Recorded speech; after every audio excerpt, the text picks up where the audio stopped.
You've probably seen the videos. A conventionally attractive woman standing in a crowded coffee shop, looking around with genuine confusion as to why the men around her are acting like she's completely invisible.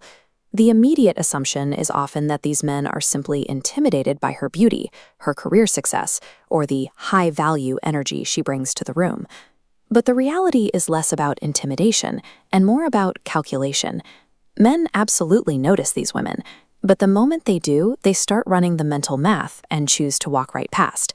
The math is weighted towards self-preservation, weighing the high risk of public embarrassment against the statistically low probability of a peaceful, respectful interaction. The era of the cold approach hasn't ended because men lost their biological drive.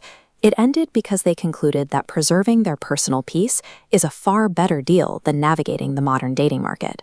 Places that used to be standard social hubs, gyms, cafes, and bars, have become high surveillance zones where the threat of rejection has been weaponized.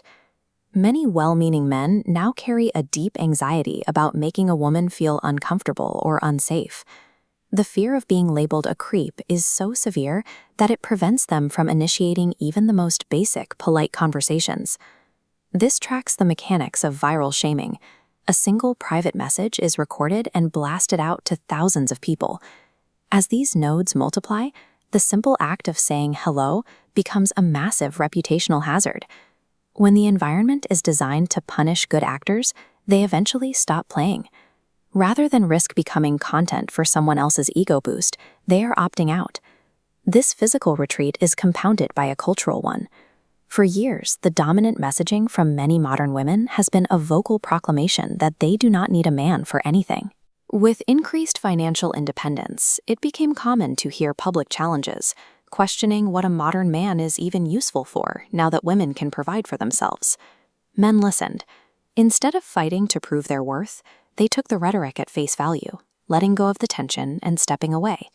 The campaign for absolute independence delivered exactly what it advertised, resulting in a generation of men who are happy to leave women to their own devices.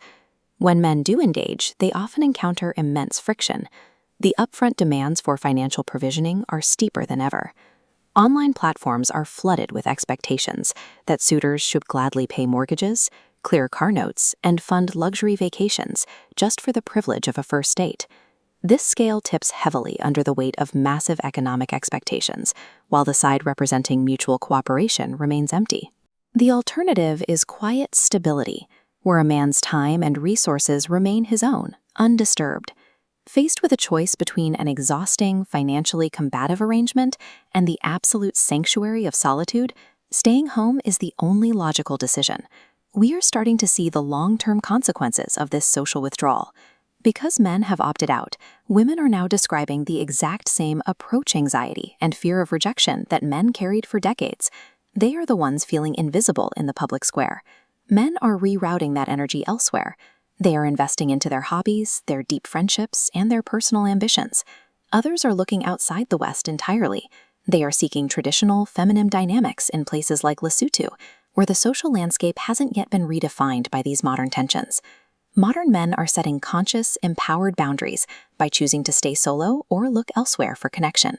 Until the social risks drop and a spirit of mutual cooperation returns, the modern man will continue to view his peace not as a lonely compromise, but as his ultimate luxury.